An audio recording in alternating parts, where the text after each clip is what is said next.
Ол жерде сүйлөшүү жакшылап болуп атабы залда алыста. Угулбай атабы. Эндичи мен акырын сүйлөгөнүмдүн себеби тойлорго барсам алып баруучумун тамада дейбин. Замыраган үнүдөн кулагын бүтүп картушин болуп чыгасың да. Бир ойлойсуң, шу алып баруучулар сүйлөгөндөр өзү алыска барып отуруп тынчап көрөр экен. Тойго келген баардык чогулуп чыгарып көрөт. Бири-бири менен чогултпай акырын сүйлөгөнүм ошондон силерди башыңа койгон. Макул, мана мындай кыласыңар. Угулбай атса мүнтүп койгон.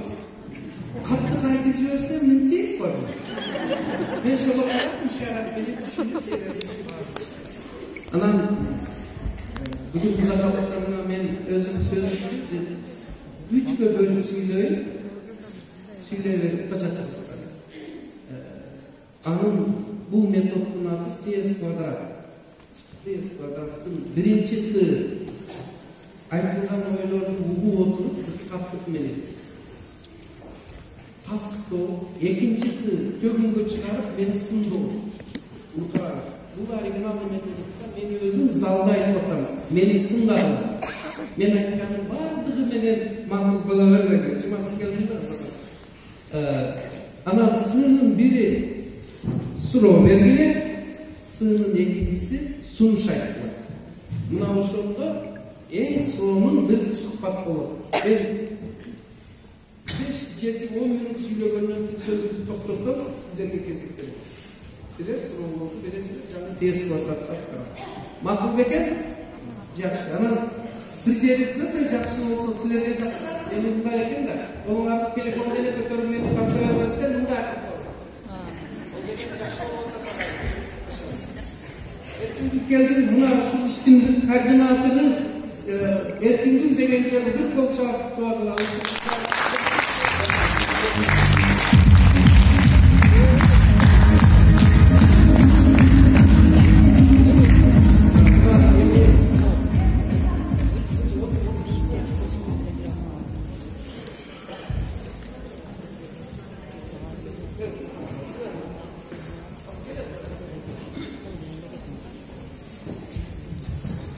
Жалал-Абад областык боюнча Мектеби айылдын жашырган мектебинин координатору ушу Эркингүл деген болот.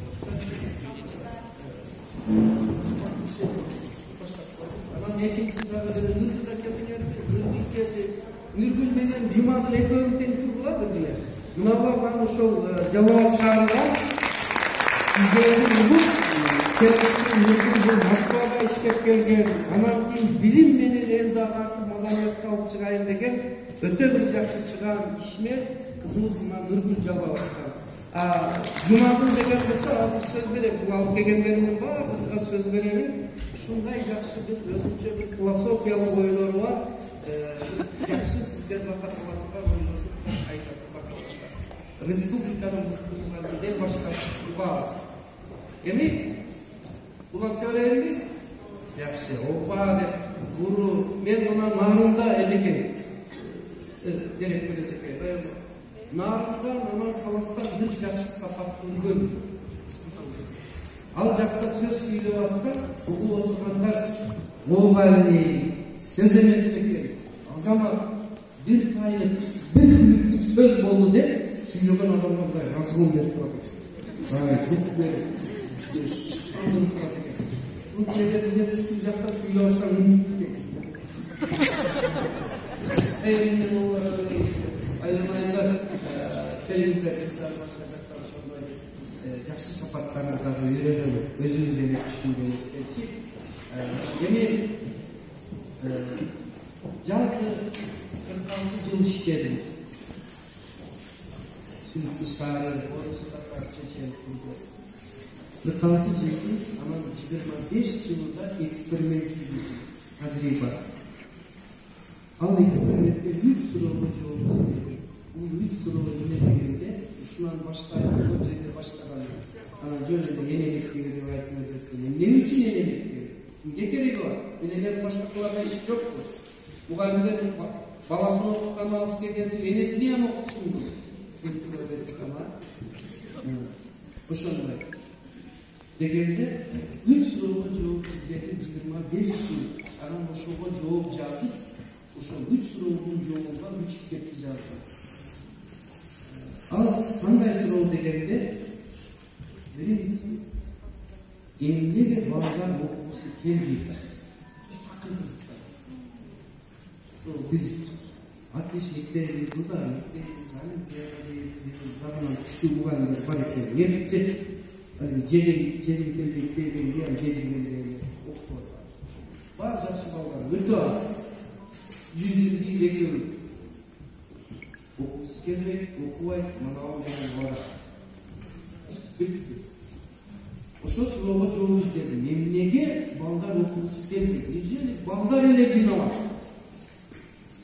Башка маселе барбы? Кызыкпайт. Экинчи бир суроо.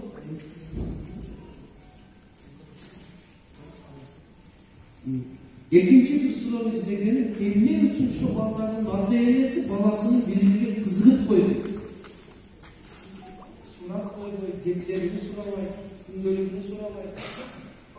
Иштеген иштерин көрүп койбойт, мектепке келип, о айрым мугалимдер бар болгула, биздин балдарды окутуп атасыңар, рахмат силерге, бизге эмне кызмат деп койбойт. Деген экинчи суроо. Туура эле суроо болду. Мугалимдер дегенде ата-энелер эмне спикерге деппейт. Ошондой дейт. Үчүнчү суроо. Мунусу кызык. Айта берейинби?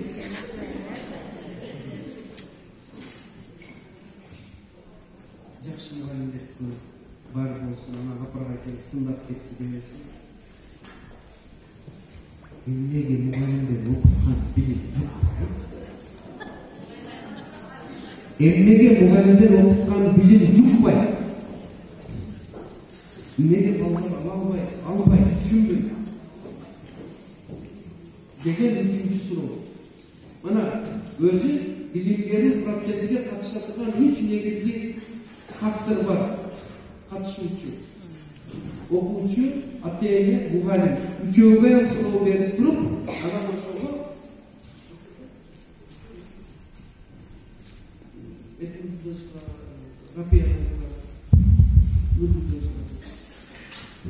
үч суроого 25 жыл адам жооп издейт.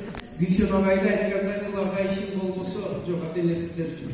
Кыларга ишин болбосо, окусам окуп дегендей 25 жыл издеген болсоңуз анда эмне болду десеңер, Кудайга шүгүр ошол үчөөгө өтө жакшы жооп тапты. Тапканым үчүн дагы үчөө бир бүтүн болуп бир кыймылга келди. Ал кайсы деген? Биринчи, окуучулар эмнеге окубай койду дегенинин чоң себеби биз Z буунундагы балдарга өткөн кылыктагы методика менен билим берип жүрөт экен. Биз азыркы буундагы балдардын жан дүйнөсүнүн ачкычыны таба албайбыз. Суроодун жооптору да, биринчи эле суроодун жооптору үчөөнүн үчкө бөлүп айткан. Кийинкиси, азыр балдардын жан дүйнөсү үчүн болгон дүйнөлүк масштабтагы күрөштө балдардын жан дүйнөсүнү ээлеп алган терс көрүнүштөр интернет бизден балдарды өзгө тартып кетип барат. Биз ушул күрөштө чабалдык кылып калдык. Мугалимдер, ата-энелер. Төртүнчүсү, биз балдарга внимание. Көңүл буруңуздар. Балдарга биз билим алуунун рахатыны сездире албай калдык. Биз билимден көңүлүнө айлантырып таштабыз. Неге дегенде ашыкча нерсени көп берет. Китептерибиз өтө кең, ачыкча жазылган. Balдар o temalarını düşündükçe çaylanıp, yazılıp, çaylanıp, aytılıp, ballardın başı man olup, gerek emez malumatlarga başka olmaganlığı için gerek malumatlar alışta apetit, jelaniyaların ana başka orun aldı. Doğru olsa bir kol şartlar.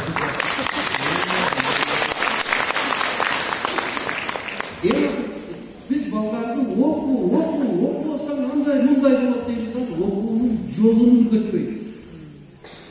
Okunun sırrını ürgütmeydik. Okunun metodikasını ürgütmeydik. Biz muhallimlerge metodikasını ürgütüyoruz. Olan olsa proyektine kegen proyekt kölөгөнü üçün gana seminarlarda ötközüp kalıp yok özgürlüğünü sakıka. Okuyucularda az metodikalı iş gerek. Okuyucularda kitapты kanıtın okup düşünüş gerek, kanıtın negizini görüş gerek, ırdı formularını kanıt caplaş gerek, kanıt söylep cevap veriş gerek, kanıt mesele misalda işleş gerektiğinin metodikasını götürmek. Az aytsam, ötönüzde okursunuz diye matematika bilir.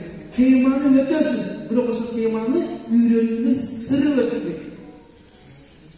Bunlar doğru. En başkası ballarda bilim alımının tanım biliğinin en sırdığı, rasyonaldığı, dünyalik maçlarda Japonlarda Japon kılgan, Şvedlerde Şved kılgan, Finlerde Fin kılgan metodikanı biz bir almasına natijada ballar mektep dese, bilim dese, kitap dese kızıkpay öte hatalı kaldı deyip kaldı. Buna keşke ama Kırgız'da bir makal var. Bu yerde bana yekip çıkan Kırgız Türkçe Üniversitesi'nin muhalimi. Ukbaganlar keyin kelgende aytkan Respublikanın mıhtı muhalimi İlgiz Şamırzaev'da tilçiler oturat men aytamın. En çoğun bizden canlanıştığımız ballarga könökeyini kitapты okup anan düşünülüp üyretүүgө mani bermek eкен. Buna uşuların kalkın anan değil, bunday makal var Kırgız içinde. Karanlıklı tildegenden göre bir burçuna şam jaktı. Oşo bir burçuna şam bolsun dep bayağı sorunun çoğu katarı şu akıl evlerinin madaniyatı degen kitapты yazıp şu savaklı öte başladı.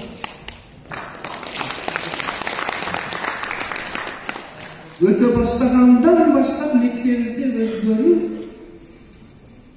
keskin başladı.